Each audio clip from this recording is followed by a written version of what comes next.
Jadi Baraya sebenarnya di Indonesia saat ini itu ada artis, ada pejabat, ada rakyat jelata dan sebagainya yang itu adalah keturunan Diponegoro. Mereka tahu, tetapi mereka tidak mau memberitahukan kepada orang lain. Kalau nggak ditanya-tanya amat, mereka nggak akan jawab itu. Kenapa? Alasannya adalah karena mereka khawatir mereka akan mencoreng nama baik leluhurnya. Maksudnya adalah, kalau ada orang yang diketahui sebagai keturunan Pangeran Diponegoro, dia melakukan korupsi atau dia misalkan mencuri, maka oh ternyata keturunan Pangeran Diponegoro seperti ini, jadi kakek moyangnya ke bawah-bawah gitu. Nah, mereka menghindarkan itu.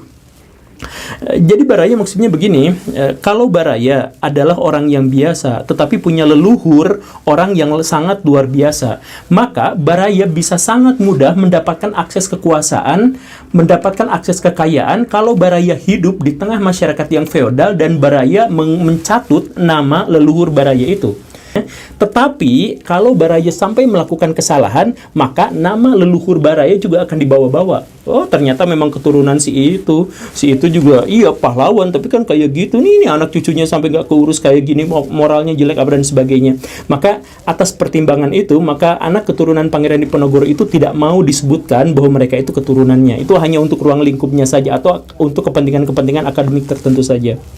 Nah, sekarang dalam contoh kasus yang kurang lebih sama, itu ada keturunan Nabi Muhammad yang biasa kita kenal sebagai Habib dan tercatat semuanya dalam Rabithah Alawiyah. Mereka terbagi menjadi dua, yaitu Syarif dan Sayyid. Di antara mereka itu ada dua golongan Habib berdasarkan dengan karakternya. Yang pertama adalah golongan Habib yang tidak mau mengaku dirinya Habib atau yang tidak mau menggarisbawahi bahwa dirinya itu punya status Habib, punya status keturunan Nabi Muhammad. Apa alasannya? Mereka mencintai Nabi Muhammad dan khawatir kalau mereka melakukan hal-hal yang jahat, Nabi Muhammad pun akan ikut ke bawah-bawah, tercoreng namanya. Ada jenis Habib kedua, yaitu Habib yang tidak terlalu mencintai Nabi Muhammad, yang terlalu mencintai dirinya dan berusaha untuk mencatut nama Nabi Muhammad untuk kepentingan dirinya. Biasanya mereka itu adalah orang yang biasa-biasa aja, ilmu pengetahuannya biasa-biasa aja, apa-apanya juga biasa-biasa aja, tetapi biar dia mendapatkan pengikut, biar dia mendapatkan banyak sorotan, maka kegiatan yang paling kotor sekalipun, kata-kata yang paling tercemar sekalipun, tindakan-tindakan yang paling kurang ajar sekalipun, kalau dia yang mengatakannya dan kemudian dia mengatakan bahwa dirinya itu Habib, maka orang-orang pasti akan mendukung dia habis-habisan. Karena dia tahu di tengah masyarakat yang feodal, dia cukup berceramah setiap saat bahwa saya ini Habib, dan cara terbaik untuk mencintai Nabi Muhammad atau wujud terbaik dari cinta terhadap Nabi Muhammad adalah dengan mencintai keluarganya. Makanya inilah yang disebut sebagai Habib palsu. Walaupun secara genealogis dia memang benar-benar Habib, tetapi secara definitif bahwa Habib itu adalah yang tercinta atau yang cinta yang semacam itu, dia tidak memiliki itu semua. Baraya, saya harus menyampaikan sedikit disclaimer bahwa apa yang saya sampaikan ini tidak terkait pada satu pihak tertentu atau satu tokoh tertentu. Ini bisa berlaku untuk siapapun, karena yang jadi masalah sih bukan soal Habibnya, tetapi bahwa si Habib itu memanfaatkan masyarakat awam yang berlatar belakang feodal kuat. Gitulah kurang lebihnya ya. Dan dia tidak peduli kalau Nabi Muhammad sampai namanya dijatuhkan, itu nggak peduli. Kalau nama Nabi Muhammad dihujat sama umat agama lain gara-gara perilakunya, itu dia nggak peduli, karena dia hanya peduli pada dirinya sendiri. Dia tahu dengan nama Habib itu dia bisa mendapatkan pengikut, dia setiap kejahatannya bisa dimaklumi, dan setiap kesalahan-kesalahannya itu kan jangan dihujat, kan dia mah Habib, bisa seperti itu kan. Jadi dia melakukan apapun seenaknya karena dia sudah mendapatkan jatah gelar Habib di tengah masyarakat. Dan masyarakat awam itu, masyarakat awam di tengah masyarakat feodal itu adalah masyarakat yang membaca buku tidak mau, tapi tertarik dengan melihat covernya. Kalau covernya adalah dia keturunan Nabi, dia keturunan dia keturunan ulama, dia keturunan presiden dan sebagainya, maka itu saja sudah cukup. Melihat kualitasnya, melihat prestasinya, melihat kinerjanya dan sebagainya, itu urusan lain kan. Melihat prestasi, kinerja dan sebagainya itu butuh analisis, butuh pembacaan lebih, dan masyarakat kita tidak mau melakukan pembacaan lebih. Makanya mendingan lihat covernya. Oh, ini dulunya si anak dari si itu, oh ini dulunya anak dari si itu. Nah, mengetahui bahwa masyarakat kita itu seperti itu, maka dalam kampanyenya, dalam siarannya dan sebagainya, poster-poster di belakangnya itu selalu menunjukkan dirinya dengan latar belakang ayahnya atau kakeknya atau siapapun yang di dalam citra masyarakat ini sangat baik. Ya kurang lebihnya seperti itu.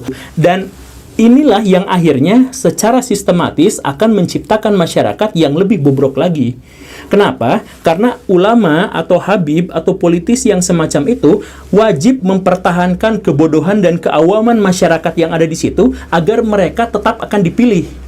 Kalau masyarakat jadi pinter, mereka tidak akan memilih orang seperti itu. Karena itu, biar tetap terpilih, mereka akan mengupayakan sedemikian rupa dengan cara apapun agar masyarakat tetap lugu dalam pemilihan. Dan yang lebih uniknya lagi adalah ketika saya harus menyampaikan kritik terhadap mereka, maka sayalah yang dihujat. Saya katakan Habib ini melakukan kesalahan ini itu, maka saya dihujat habis-habisan sebagai penista Islam, penista apa? Karena apa? Karena mereka itu menganggap bahwa saya ketika menghujat Habib berarti menghujat Nabi Muhammad. Mereka tidak tahu bahwa Habib itu telah menghujat Nabi Muhammad dengan tindakannya demi keuntungan pribadi. Mereka tidak pernah tahu itu karena mereka hanya melihat covernya saja. Begitu kan? Maka saya ingat dengan sebuah kitab, sebuah buku karya Imam Al-Ghazali yang judulnya adalah Bidayatul Hidayah. Di situ dikatakan bahwa ulama itu ada saja ulama yang jahat, seperti yang dikatakan oleh Nabi Muhammad. Ulama-ulama jahat itu ciri-cirinya menurut Imam Al-Ghazali itu adalah satu, pengikutnya banyak, fanatik, dan dia membanggakan jumlah masa pengikutnya itu. Itu cirinya, ciri yang pertama. Kemudian ciri yang lain adalah bahwa dia mendapatkan banyak sekali umat, banyak sekali pengikut adalah karena dia selalu membangga-banggakan gelarnya. Dia memiliki gelar profesor, dia memiliki gelar habib, dia memiliki gelar pahlawan, dia memiliki gelar apa. Nah, kemana-mana dia kampanyekan itu. Kemana-mana dalam khotbahnya dia bilang bahwa saya itu statusnya itu. Jadi dia mengendarai gelarnya itu, membangga-banggakan gelarnya itu, dan dengan itu dia mendapatkan pengikut. Dan setelah itu, ciri yang lainnya dalam kitab Al-Bidayah itu adalah dia mendapatkan harta kekayaan, dia mendapatkan akses kekuasaan dari ceramah-ceramahnya, dari pengikut-pengikutnya yang banyak dan fanatik itu. Nah, kalau ketemu sama orang yang semacam itu, sebaiknya jangan diikuti karena mereka itu adalah ulama-ulama yang jahat, ulama-ulama su disebutnya. Tapi kan ya memang susah, masyarakat kita itu kan masyarakat yang miskin literasi, saya mohon maaf ya, tidak semuanya, tapi memang masyarakat kita secara umum adalah masyarakat yang literasi, miskin literasi gitu. Kalau Baraya misalkan baca buku-buku berbahasa Inggris ya, yang ditulis oleh orang-orang barat, itu kebanyakan orang-orang barat itu tidak mencantumkan gelarnya. Sama sekali tidak. Karen Armstrong saja walaupun dia gelarnya profesor gitu. Kalau di Indonesia kan profesor, doktor, MA, MBA, MMA, UFC, Bellator dan sebagainya semuanya dijejerin seperti itu. Karena apa? Untuk mengangkat prestisnya.